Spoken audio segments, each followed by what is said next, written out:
Hey guys, Marsingen here, bringing you another Dragon Ball Z Dokkan battle video. And so I know there's a lot of excitement going on in the community with all the Dragon Ball superhero stuff. I did a video yesterday, check it out. Like, there's a few things going on JP at the moment, but of course that does lead us to the big question for global players, which is what is going on at the moment and what is going to be happening, because this video is going to come out on the 11th, and so we are still over 3 weeks away from the start of the anniversary. Like, we're literally just under a full month, because the anniversary usually kicks off at around the 7th. So yeah, we're only a few days removed from being a full month away from the start of the anniversary, and of course nothing is really going on global. We've got the next couple of free-to-play EZAs come out. I did the 16 showcase yesterday. The Tora one should have gone up before this video, and then the Shugesh one is going to go up later as well. So the big question is, what is going to happen between now and the anniversary? Part 2 of this celebration, is there going to be one? What is it going to be? So we're going to have a look through and see not only the schedule from JP, but also what happened last year, because we do have a fairly good idea of what is going to be happening. Now, bear in mind that Dokkan very often changes the way that they do things. So there's been times that we've all been caught out in the past by assuming that they're going to do something the same way that they did the year before. So a lot of what we're going to talk about in this video is based on them following the same kind of blueprint that they did last year, but there is the possibility that they just don't do that and they decide to do something completely different. Maybe we get the first global first for the first time in God knows how long. Now, I think that's very unlikely, but you know, it's definitely not completely impossible. So this is the Ginyu celebration. So you can see Ginyu, the 2 side banner units, the first 2 Team Bardock EZAs, and then Ginyu Force 16, the Shugesh and Tora. But as you can see from the dates, we are looking at the JP schedule. So this is the end of the anniversary here. There's the EZA for the LR Super Saiyan 4s. So the Captain Ginyu celebration did not have a part 2, and we went straight into Saiyan Day. So you see we go straight into Majin Vegeta and the Goten and Trunks. This obviously was on both versions at the same time. JP also got the EZAs for the other Great Apes that had been global first EZAs, and that's when they got Bardock. So with whatever's coming up next, we should be getting the Bardock EZA 100% guaranteed, right? Because they've already done the other 4, so there's no way they don't put this off until some other random time. So to determine what is going to fill this gap, the easiest way to do this is of course to go back and look at the year before. So this is the year before. The first Dokkan Fest after the anniversary was Physical Goten and Trunks. So that means that last year, Physical Goten and Trunks came out on the celebration just before the anniversary. This is it here. So June, this is the Ginyu celebration time slot that we're in at the moment. And we got the Physical Goten and Trunks. They came with the Super Saiyan 3 Gotenks EZA, which is what released with them at the same time on JP. And then the next celebration was Videl. So Videl was the celebration that came after Goten and Trunks, which means that in theory, and in actuality, she was the first Dokkan Fest that Global then got after the anniversary. Now, after the anniversary on Global, because the anniversary, remember, takes up pretty much the entire month, so it's like the whole of July is basically taken up with the anniversary, even going into the beginning of August. Then in August, we'll get a Dokkan Fest, which will be one we're going to talk about in a minute, and then we basically go straight into the worldwide download celebration. So the way they did this on Global last year was completely unrelated to Videl. Videl's celebration on JP, which as you can see was in April, her part 2 LR was the LR Tapion and Minosha, which released on the 15th of April. They also released the AGL Tapion EZA on the 8th of April. Again, very weird, because this is completely unrelated to Videl. I think even at this point, I don't know if I saw anyone speculating that we were going to get an LR that was related to Tapion, and that's why we got his EZA. And then, yeah, the LR, Tapion, and Minosha came out, and then that's when they moved into their Golden Week celebration. So, if we go back to the global timeline, we got the release of Goten and Trunks before the anniversary, so this is where we are right now, in the Captain Ginyu time slot. And then if we scroll down, we got LR, Tapion, and Minosha, and the EZA for Tapion. So the Part 2 LR from the next Dokkan Fest in line was brought forwards to right before the anniversary, because this is literally like the 21st of June. This is literally like a week before the actual countdown to the anniversary celebration, because they always have that little like mini thing for a week before the anniversary officially starts, where it's like the countdown to the anniversary. So this came out like a week before that, so 2 weeks before the anniversary proper. So if we go back to the JP timeline, we have the Raditz celebration was the April. So this was where Videl was in that previous year. Good old Dokkan Fest Raditz, one of the biggest memes to have been released in the Dokkan community for the longest time. So the point of this comparison is that the time slot that we're in now, Captain Ginyu, he had no Part 2 LR, just like Goten and Trunks had no Part 2 LR. So on Global last year, Goten and Trunks got the summonable LR from the next Dokkan Fest as their Part 2 LR. So Raditz is the next Dokkan Fest, and the Part 2 LR is Physical, Goku, and Piccolo. So Physical, Goku, and Piccolo should be pretty safe bet that they are going to be coming to Global. If we are going to follow the exact date and time of this, then it means, yeah, the 21st of June is, or around then, is likely when we're going to see that. The 21st is a Tuesday, which does actually kind of fall in line with how the days that Dokkan often releases stuff. Because there's normally select days that they release things. So Physical, LR, Goku, and Piccolo are almost certainly going to come in this time slot. And this is what I was saying at the beginning. Unless they decide to change this up drastically. Because remember, the next Dokkan Fest that's now come out on JP after all the Golden Week stuff is finished is the Resurrection of F Blues, and their Part 2 LR, if they are going to have one, hasn't even been announced yet. So it seems almost impossible that we would get that LR instead.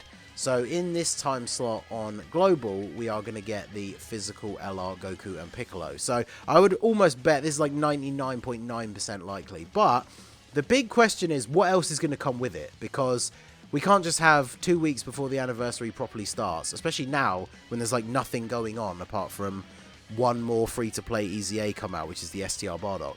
What else are they going to release? So a lot of people have been saying that I've seen a lot of people saying it with absolute certainty, that we are going to get the Turles EZA.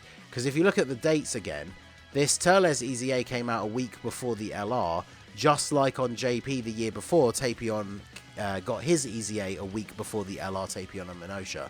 So it stands to reason that they are going to do the same thing again. Now, obviously, this does affect Raditz's celebration later, because it's missing one of the big pieces of content, but that is obviously something that they'll have to decide how they want to balance that out once we come to it. Now, the one thing I will say for anyone who's expecting Turles' EZA, and don't get me wrong, like, if we get Turles' EZA before the anniversary, that is going to be awesome, because, like, if you pulled Captain Ginyu, his team is just going to run riot over the red zone, and Turles with his EZA, super, super good on Captain Ginyu's team. So I really want him to get his EZA on Global as soon as possible, because the STR LR Turles is still one of my favourite yellow coin LRs, but he really needed this guy to get his EZA so they could be a usable rotation. And then even, like, you know, when it comes to something like the red zone, like LR Turles is starting to be a little bit outdated. So I really want this EZA to be coming to Global within the next week or so.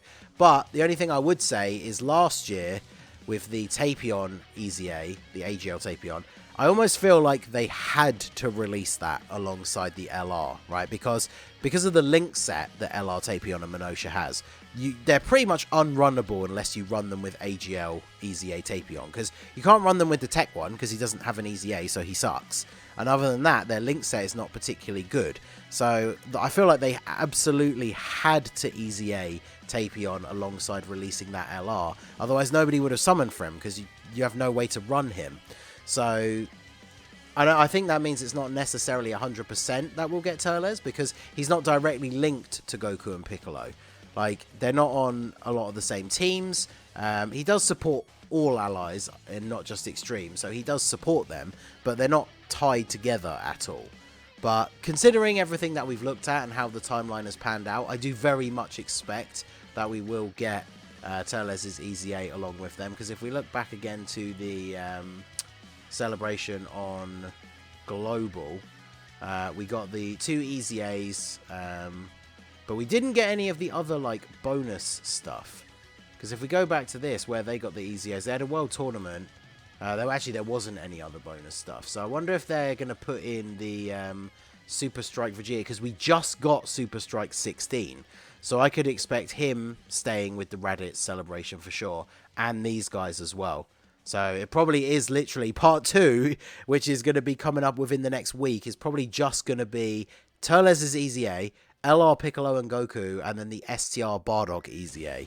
So not a huge amount of content, but if we take a quick look at the units, so LR, Goku, and Piccolo, the art is pretty cool. It's one of these like changing ones, kind of like LR Janemba. These guys are pretty interesting. They infinitely stack attack on their 12 key. They greatly raise defense for 1 turn on their 18 key. Now, one of the most interesting things is they introduced the Saiyan Saga category to Global. Because, remember, Raditz came out first on JP, and he introduced the Saiyan Saga category. And then these guys were the Part 2 LR. So I wonder if they planned that in advance, knowing that these guys were going to end up coming out first on Global, because that means we will be getting the Saiyan Saga category.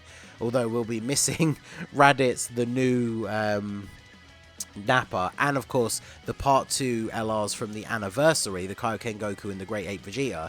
Those are all solid units on the Saiyan Saga team that we're not going to have. So I'm not sure if there's going to be a huge amount of hype around this unit specifically, but I know a lot of people have wanted the Saiyan Saga to be in the game for a really, really long time. So, but yeah, these guys are pretty good. They've got solid attack and defense at the start of turn. They get really high defense as long as you're above 50% HP. They guard all attacks for the first 5 turns. So obviously they're really, really good defensively. And if they receive an attack, they get a guaranteed additional super, which, remember, their 12 key is infinitely stacking their attack. So you get their 18 key, greatly raise their defense, then they guaranteed additional. They're guarding in slot 1, so it doesn't matter, you're not getting that defense raised straight away. They also get extra attack when you're doing an Ultra Super, which is then going to make that additional 12 key hit even harder. And then they get an additional attack 70% when using an active skill or when key is 24. So their active skill is the Exchange Special Beam Cannon. So greatly raises attack temporarily, does ultimate damage to the enemy, nullifies enemies' actions for 1 turn. So actually this is another example of Global getting a new Anniversary mechanic early, because this happened with Kid Goku having the active skill and UI Goku having transformation. These were like Anniversary mechanics that Global got early. So it looks like we're going to get the nullifying enemies' actions mechanic early as well. And then yeah, he exchanges with Piccolo. This can be activated after receiving 7 attacks or when HP is 50% or less from the 4th turn. So good mechanic, like not too difficult to get. The only problem is the criticism I've heard from a lot of people on JP is that the Piccolo part of the card is just not particularly good. So like there's not really a huge amount of incentive to exchange. He raises defense infinitely on the 12 key, massively raises attack for 1 turn on the 18 key, recovers a bit of HP at the start of the turn, key 3, attack and defense 100, and then an additional key 3 and defense 100 with 3 or more key spheres obtained. If you think about, like, the other ones already had 200% defense. Then you get more attack when doing an Ultra Super, another 50% when doing an Ultra Super when HP is 50% or more, and nullify enemy action when a key is 24. So he's going to be a hard-hitting unit, but it looks like his defense is not going to be as good as the pre-exchanged version. So let me know what you guys think of Goku and Piccolo. Would you be hyped to summon for them? And then, of course, Turles is EZA, but he becomes a 170 across the board lead for movie bosses and then 100% for extreme. So he becomes the de facto best movie bosses leader. He raises attack and defense for 1 turn on his super, does immense damage, medium chance to stun. So very, very good super attack effect. If you had him built already, you probably gave him a bunch of additional because you wanted to go for those stuns. So that's exactly what you want. Attack and defense 160, all allies key 3 and attack 40%, all allies defense 40 when there is a superclass enemy, superclass enemies attack minus 20%, and then he activates the Fruit of the Tree of Might when conditions are met. 30% chance to eat the fruit for 3 turns when HP is 80% or below, and then that transforms him into the powered up Turles. Still raises attack and defense, does immense damage with high chance to stun. Recovers 20% HP, which is a lot, especially with 200% teams now. Attack and defense 200%. Still gives all allies key 3, because that was the biggest issue with Turles before he got his EZA when he first came out. If he transformed, he stopped being a support unit, which was one of the main reasons why he brought him on the team. So even though he's not giving the attack buff, he's still giving the key, which is good. And then he gets more defense when there's a superclass enemy, as well as debuffing their defense, and attacks effective against all types when HP is 80% or more. So just like his pre-EZA form, the transformation is just like a hard-hitting juggernaut, and his stats are actually going to be really good. The heal is really useful, but pre-transformation, this is where he's really interesting, because the super attack effects make him really good. His defense is pretty solid, but he only gives defensive support when there is a super class enemy. So I know a lot of people had immediate criticism because obviously the red zone is the new big thing and the new sort of measuring stick for difficult content, and all of those stages are against extreme enemies. So he's not getting that extra 40% defense and giving it to the rest of the allies, which is obviously going to help out the teams immensely, especially the rotation that I mentioned earlier on with running him with the STR LR Turles, who definitely need that extra 40% defense, and that helps them out a lot, but they're not going to be getting that obviously in the red zone. So let me know what you guys think down below. Turles EZA is very good. I'm definitely hoping we are going to get it with part 2. But let me know your thoughts. Do you think it's going to look exactly the way that I've laid it out? Do you think it could be something different? Like I said, who knows? Maybe they finally decide to drop another global first for the first time in ages. I think it's pretty unlikely, but as I said, nothing is impossible. So let me know what you guys think down below in the comment section. Would you be hyped to summon for Goku and Piccolo? Are you hyped for Turles' EZA? Let me know all your thoughts down below. So that is going to be it for the video, guys. This has been the Masked Ningen. Smash that like button, subscribe to the channel if you are new, check out the links down below for the Discord and the merch store, and I will see you all again soon. Have a good one.